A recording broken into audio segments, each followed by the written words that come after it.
Fala pessoal, nessa questão da FUVEST, a gente tem um quadrado e um círculo, os dois com centro aqui no ponto O. O quadrado tem lado de medida 1, o círculo tem raio de medida 2, e o exercício definiu para a gente aqui dois pontos, o ponto A, que é um ponto do contorno do quadrado, e o ponto B, que é um ponto da circunferência. E esses pontos eles estão amarrados um no outro de maneira que o comprimento do segmento AB seja sempre igual a 2. Então, o ponto B pode mudar de lugar, o ponto A pode mudar de lugar, só que um arrasta o outro junto, para que o segmento AB continue tendo o comprimento igual a 2. E essa descrição pode ser um pouquinho estranha, né? Pode ser difícil de imaginar o que está acontecendo aqui de verdade. Então, eu fiz uma animação aqui para gente tentar enxergar melhor o que o enunciado está descrevendo para gente. Então, tem o quadrado, né? Tem a circunferência, o ponto A que pertence ao contorno do quadrado e o ponto B que pertence à circunferência. E quando um move-se, ele arrasta o outro junto, né? De maneira que o ponto A fique sempre sobre o contorno do quadrado, o ponto B fique sempre sobre a circunferência e o segmento AB tenha sempre comprimento igual a 2. Beleza? Então, existe uma certa variabilidade dentro da nossa figura, dentro do que o enunciado está descrevendo, certo? Dá para mudar o ponto A de lugar, dá para mudar o ponto B de lugar, mas um influencia a posição do outro. E o enunciado determinou esse ângulo BOA como sendo θ, ele chamou de θ esse ângulo, e dá para a gente perceber que o θ muda de tamanho à medida em que a gente muda a posição desses pontos, né? Ó, tá mudando de tamanho, certo? Não muda muito assim de valor, né? Fica ali entre os 79 e 82, né? Não tem uma grande variação, mas muda um pouquinho.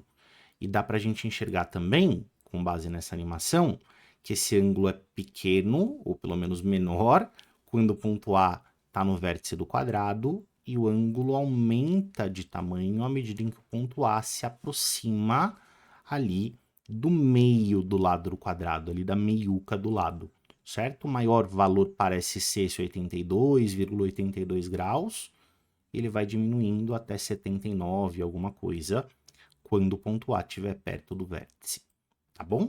Bom, para você entender o que está rolando, agora a gente volta para o enunciado para a gente tentar fazer contas com base nas nossas conclusões. O que a gente sabe desse triângulo AOB? AB, por imposição do enunciado, é um segmento que sempre tem medida igual a 2. O ponto O é o centro da circunferência e o ponto B é um ponto da circunferência. De maneira que o AB é raio, né? E o raio também é 2. Opa, já dá para perceber uma coisa de interessante aqui. Esse triângulo que apareceu na figura, que é o triângulo OAB, é um triângulo isósceles, né? Esse triângulo OAB é isósceles. Então, esse ângulo θ que o enunciado mostrou para a gente, que o enunciado marcou aqui no vértice O, ele também vai aparecer aqui sobre o vértice A. E, bom, ele pede a situação em que o ângulo θ for máximo, né? E ele quer o cosseno desse ângulo. Se ele pede o cosseno, é mais interessante a gente calcular cosseno pensando num triângulo retângulo. E tem um jeito fácil de criar um triângulo retângulo a partir desse triângulo isósceles, que é traçar a altura. O triângulo sendo isósceles, essa altura vai ser uma altura fácil para a gente trabalhar, né? Porque quando você desenha a altura do triângulo isósceles, a altura relativa à base, ela também é mediana. Então, ela corta esse lado OA do triângulo exatamente na metade. De maneira que, para você calcular, né, o cosseno desse ângulo θ, pensando, por exemplo, no triângulo da esquerda, que é o triângulo ABM, o cosseno de θ vai ser o cateto adjacente, que é esse segmento OM, sobre a hipotenusa, que é o 2. E, gente, o OM é com certeza metade do lado do quadrado, não é? Do lado do triângulo. Então, OM é OA sobre 2, que eu vou ter que dividir pela hipotenusa, que é 2 também, né? Se você fizer essa divisão de fração aqui, você vai perceber que o cosseno de θ vai ser a medida do lado do triângulo, que é o OA, dividido por 4. Pô, perfeito. Então já tem um jeito de calcular a medida do cosseno, e dentro da situação exposta pelo enunciado, o cosseno só depende da medida desse lado A do triângulo, né? Que é a distância entre o ponto A e o centro da circunferência e o centro do quadrado, que são o mesmo ponto. Beleza? Isso significa que quanto maior for esse lado OA do triângulo, maior vai ser o valor do cosseno.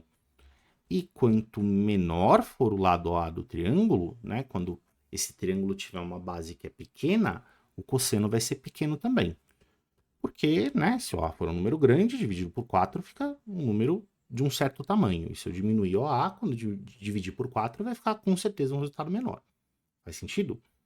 Beleza. O próximo passo para a gente conseguir finalizar o exercício é você perceber que quando eu mudo o valor de um ângulo, o cosseno muda junto. E muda de que maneira? Bom, se o ângulo for agudo, e com certeza esse ângulo aqui é agudo, né, porque ele está dentro de um triângulo retângulo, para ângulos agudos, o cosseno é uma função decrescente. O que eu quero dizer com isso? Eu quero dizer que quanto maior for o ângulo, menor vai ser o valor do cosseno. Como assim, quanto maior for o ângulo, menor vai ser o valor do cosseno? Bom, vamos pensar no ciclo trigonométrico. Vem cá comigo. Se a gente pensar no ciclo, a gente consegue enxergar com mais facilidade o que está acontecendo aqui. A variação do valor do ângulo, a variação do valor do cosseno que acompanha. E como é que a gente vai usar isso para responder a pergunta do enunciado, né? Então, se você sabe um pouquinho de trigonometria, dá para a gente encontrar uma resposta para essa pergunta que seja simples de ser dada.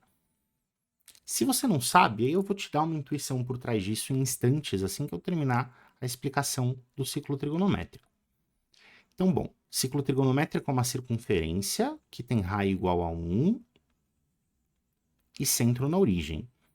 A gente usa essa circunferência meio que como um transferidor, a gente marca ângulos, né, sobre os pontos da circunferência, a gente marca o 0 grau como sendo o ponto ali da direita, o 90 graus como sendo o ponto de cima, e assim por diante, como literalmente se fosse um transferidor. E aí, para cada ângulo que você marca sobre aqui o ciclo, por exemplo, pega o 30 graus, que está mais ou menos aqui. Quando eu pego a sombra desse ponto, a projeção ortogonal dele sobre o eixo horizontal, o ponto que eu encontro aqui, lembrando que o raio da circunferência é 1, o ponto que eu encontro marcado aqui nesse eixo vai ser sempre o cosseno do ângulo. Então, nesse caso, vai ser raiz de 3 sobre 2. Raiz de 3 sobre 2 é mais ou menos 0,85, e de fato 0,85 está muito próximo do 1, que seria o fim da circunferência, né, onde acaba o raio. Por conta disso, eu chamo esse eixo horizontal de eixo dos cossenos, porque as sombras dos ângulos sobre esse eixo representam os valores de cosseno. Se eu pego, por outro lado, a sombra desse ponto, a projeção ortogonal dele sobre o eixo vertical, o valor que eu encontro aqui é o valor do seno daquele ângulo. E por conta disso, eu chamo esse eixo vertical de eixo dos senos. Bacana. Isso é verdade para qualquer ângulo, né? Então, se eu for, por exemplo, para o 60 graus, que está mais ou menos aqui, aí você vai perceber que a sombra dele sobre o eixo horizontal é meio, né? Que é o valor do cosseno do 60. Enquanto que a sombra dele sobre o eixo vertical vai cair aqui bem no raiz de 3 sobre 2, que é o seno de 60, e de novo, né? O meio fica bem na metade do raio, o raiz de 3 sobre 2 fica quase ali no fim do raio, já que esse valor é próximo de 1. Tudo bem? Então, a ideia é que, à medida em que você aumenta o valor desse ângulo, e se aqui é o 0 e lá é o 90 graus, os ângulos aumentam para lá, o valor do cosseno diminui porque a sombra desse ponto vai chegando mais próximo do 0 que é a origem aqui do sistema. Enquanto que para ângulos pequenininhos, quanto mais próximo do zero tiver o ângulo, maior vai ser o valor dessa sombra, maior vai ser o valor do cosseno. Tudo bem? Então, o cosseno é decrescente, ele diminui de valor à medida em que o ângulo aumenta. Isso, claro, pensando, como a gente mencionou, em ângulos que são agudos, já que a gente está estudando um ângulo que está dentro de um triângulo retângulo. E esse comportamento, de fato, ele se mantém para ângulos que estão aqui no primeiro quadrante, né? Que estão entre 0 e 90 graus. Para esse trecho do ciclo trigonométrico, esse comportamento ele é verificado. Ah, Vitor, eu não manjo de trigonometria, eu não estudei essa parte da álgebra ainda, né? Não sei função trigonométrica e tal, não tem problema. Dá para a gente ter uma intuição por trás disso pensando em triângulos retângulos mesmo. Como assim? Bom, em um triângulo retângulo, o cosseno de um ângulo vai ser a medida do cateto adjacente dividido pelo tamanho da hipotenusa, certo? E para não ficar muito caótico o nosso estudo sobre o valor do ângulo e a influência que ele tem sobre o valor do cosseno, vamos tentar mudar só uma dessas coisas, né? Em vez de mudar o tamanho do cateto adjacente e da hipotenusa, à medida em que a gente vai construindo diversos triângulos, eu vou tentar fixar uma dessas medidas para a gente poder se preocupar só com a outra. E se eu preciso fixar esse valor em alguma coisa, eu vou escolher o valor de 1 para a hipotenusa. Então a ideia é que eu vou construir diversos triângulos retângulos, né, todos eles com hipotenusa igual a 1, e eu vou estudar como exatamente vai mudar o valor do cosseno à medida em que eu for variando o valor do ângulo.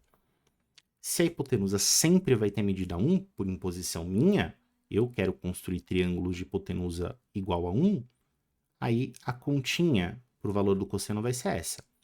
E aí a gente vai perceber que quanto maior for o valor do cateto adjacente, maior vai ser o resultado dessa divisão e maior vai ser o valor do cosseno. Então a gente vai ter que se preocupar com a seguinte pergunta: o cateto adjacente aumenta quando o ângulo aumenta ou quando o ângulo diminui? Bom, vamos lá. Então eu vou fazer vários triângulos retângulos que tenham sempre uma hipotenusa de medida 1. E esse vai ser o nosso ângulo θ aqui, ó, o ângulo sobre a horizontal. Então, se isso aqui for a nossa hipotenusa, certo? Você vai concordar comigo que o cateto adjacente vai ser essa medida horizontal, que é uma medida grande nesse caso, certo? Então, para o nosso primeiro valor de θ, o nosso primeiro valor do cateto é essa medida grandona. Vou aumentar um pouquinho o valor desse ângulo. Vou construir um segundo triângulo retângulo aqui, ó, com ângulo interno de medida θ2. Aí você vai concordar comigo que quando eu olho para esse segundo triângulo, né, o cateto adjacente para esse segundo triângulo, que é o verdinho, ele é menor do que o primeiro. O primeiro cateto adjacente vai até lá, o final do segmento preto. E o segundo cateto adjacente termina aqui. Diminuiu. O ângulo aumentou, o tamanho do cateto adjacente diminuiu. Vamos aumentar um pouquinho mais.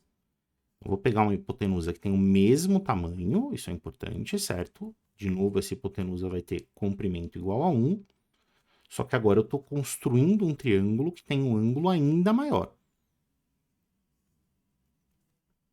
Opa! Para esse meu novo triângulo retângulo, e esse novo ângulo θ3, que aumentou um pouquinho mais, esse comprimento, que representa o meu cateto adjacente, diminuiu ainda mais. Então, meu C3 ficou ainda menor do que o C2, que é ainda menor do que o C1.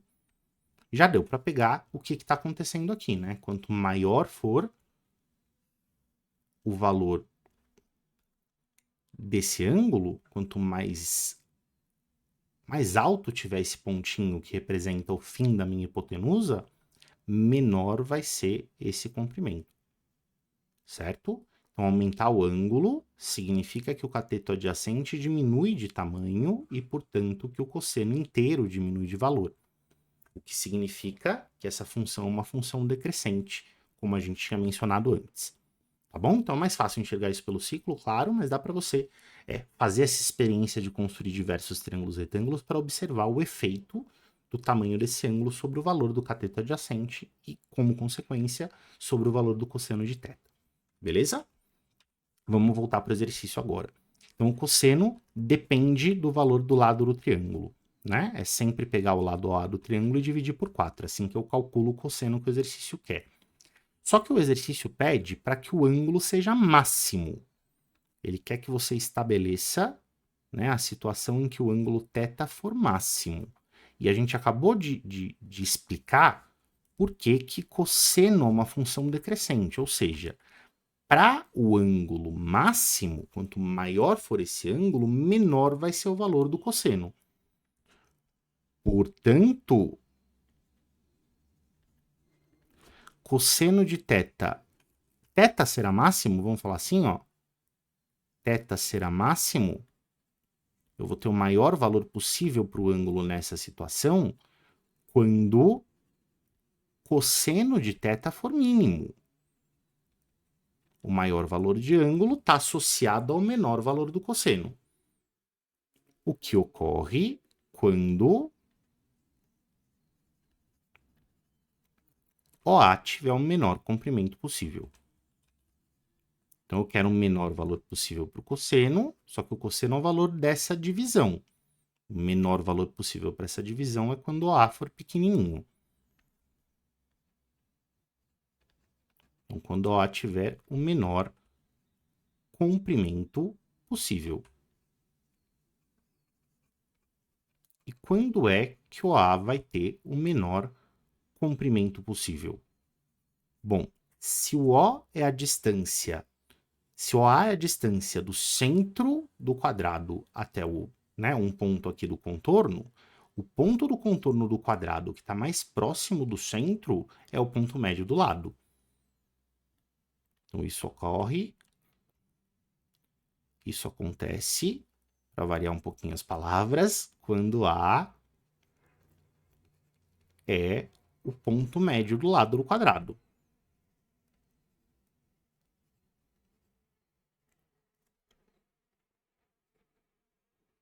Certo? E aí, nesse caso, vamos desenhar aquela situação para tentar enxergar. Se o ponto A for o ponto médio aqui do lado do quadrado, traça aqui uma largura passando pelo centro. Né? Essa largura é 1, porque o lado do quadrado é 1. Se o ponto O é o centro do quadrado, tem meio até o ponto O e meio depois do ponto O, até chegar nessa posição, que é a posição onde a gente quer que esse A fique, certo? Então, a menor medida possível para o segmento A vai ser meio, que é metade do lado do quadrado. E aí, nesse caso, o cosseno de θ vai ser meio, que é a medida de OA, sobre 4. Fazendo a divisão de fração, né, conserva a primeira, multiplica pelo inverso da segunda. Esse valor vai ser 1/8. Esse, portanto, é o cosseno desejado pelo exercício. E a resposta está no item A. Beleza? Questão interessante, questão difícil, né? Porque depende de você enxergar a situação, a variação que o enunciado está descrevendo. Puxa um pouquinho o conhecimento de função trigonométrica, que dá, como a gente percebeu, como a gente discutiu, para você pensar no ciclo trigonométrico, observar um pouquinho o comportamento de triângulo retângulo para entender o que está acontecendo, certo? E amarra tudo de um jeito bem completo, tá bom? Espero que você tenha gostado da nossa resolução. Até mais!